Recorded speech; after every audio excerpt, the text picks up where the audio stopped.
నేత్ర కేసు వాపస్ తీసుకుంటా అని పోలీస్ స్టేషన్లో రివర్స్ అయిపోవడంతో ఇవాల్టి ఎపిసోడ్ ఆసక్తికరంగా మారింది. నేత్ర కేసు వెనక్కి తీసుకుంటా అనడంతో మిథున నేత్రని తీసుకుని పోలీస్ స్టేషన్కొస్తుంది. దేవాకి మిథున కళ్లతోనే ధైర్యం చెప్తుంది. కేసు క్లోజ్ చేసి దేవాని విడిపించమని అంటుంది.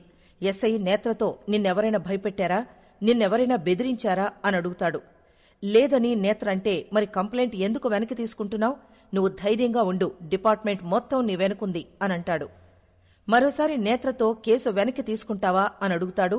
అక్కడే ఆదిత్య ఉండడం చూసిన నేత్ర భయంతో కేసు వెనక్కి తీసుకోను అనంటుంది. మిథున షాకై ఇదేంటిలా చేశావు అని నేత్రను నిలదీస్తుంది. దాంతో ఎస్ఐ బాధితురాల్ని బెదిరిస్తే నిన్ను అరెస్టు చేయాల్సుంటుంది అనంటాడు. ఇక నేత్రతో వీడియో వాంగ్మూలం తీసుకుంటారు. నేత్ర తనకు అనుకూలంగా దేవా వాటర్ కోసం వచ్చి తన మీద అఘాయిత్యం చేశాడని ఏడుస్తూ చెప్తుంది. తాను అబద్ధం చెప్తోందని దేవా అరుస్తాడు. అంత దారుణంగా అబద్ధాలు చెప్పడానికి సిగ్గులేదా అని దేవా చిరాకు పడతాడు. దేవాని ఆ దేవుడు కూడా కాపాడలేడు అని ఎస్ఐ అంటాడు. నేత్ర ఏడుస్తూ కేసు వెనక్కి తీసుకోవాలనుకున్నాను, కానీ దేవా మరో అమ్మాయి మీద కూడా ఇలాగే అత్యాచారం చేస్తాడేమోనని భయంతో కేసు పెట్టాను అనంటుంది. మిథున కోపంగా మా ఆయన గురించి తప్పుగా మాట్లాడితే చంపేస్తా అంటుంది. బాధితురాల్ని బెదిరిస్తున్నావంటూ నిన్ను కూడా జైల్లో పెట్టాలా? నువ్వొచ్చిన పని అయిపోయింది, ఇకపో అనంటాడు ఎస్ఐ.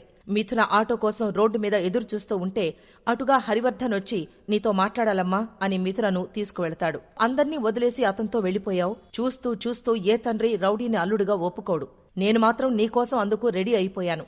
ఇప్పుడు వాడి మీద రేప్ కేసుంది. ఈ జన్మలో వాడి ముఖం చూడను అని వచ్చేయాలి, కాని నువ్వింకా అతని కోసం తాపత్రయపడుతున్నావు కదా, నిన్ను ఏమనాలో అర్థం కావడం లేదు అని హరివర్ధన్ అంటే, నా భర్త ఏ తప్పు చెయ్యడు అని నేను నమ్ముతున్నాను అని మిథున అంటుంది.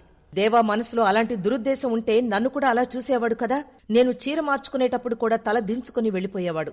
దేవా మంచోడనడానికి ఇంతకంటే ఇంకేం సాక్ష్యం కావాలి అనంటుంది. ఎవరో కావాలని ఈ కుట్ర చేశారు. అది తెలుసుకుని నా భర్త ఏ తప్పు చేయలేదని నిరూపిస్తాను. అప్పుడు మీరే అంటారు నీకు నిజంగా శ్రీరాముడిలాంటి భర్త దొరికాడు అని అనంటుంది మిథున.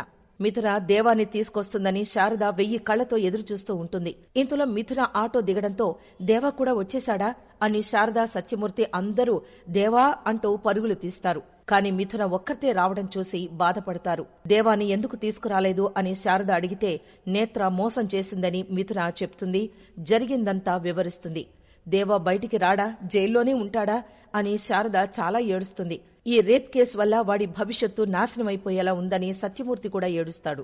మిథున మామగారితో దేవాని కోపంగా చూసే మీరే దేవా కోసం ఏడుస్తున్నారు. ఈ ప్రేమ దేవాన్ని నిర్దోషిలా బయటకొచ్చేలా చేస్తుంది. చెయ్యని తప్పుకు నా కొడుకును శిక్షిస్తున్నారు అంటూ శారద ఏడుస్తుంది. దేవాకి ఏం కాదు. నేత్ర ప్రవర్తన వెనుక చాలా అనుమానాలున్నాయి. దాని సంగతి నేను తేల్చుతా అని మిథున అంటుంది. నేత్ర, ఆదిత్య కలుస్తారు. నీ ప్లాన్ సూపర్, మిథున మైండ్ బ్లాక్ అయిపోయింది అనంటాడు. నేత్రకు డబ్బిస్తాడు.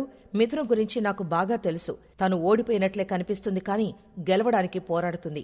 మిథునతో జాగ్రత్త, తనకి నువ్వు కనిపించుకు, వెంటనే ఇక్కడ్నుంచి వెళ్ళిపో అనంటాడు. ఈ డబ్బు కొందరికివ్వాలి, ఇచ్చేసి వెళ్ళిపోతాను అనంటుంది. మరోసారి నేను నిన్ను కలవకూడదు, కలిస్తే నీ చావే అనంటాడు ఆదిత్య. దాంతో ఇవాల్టి ఎపిసోడ్ పూర్తయిపోయింది.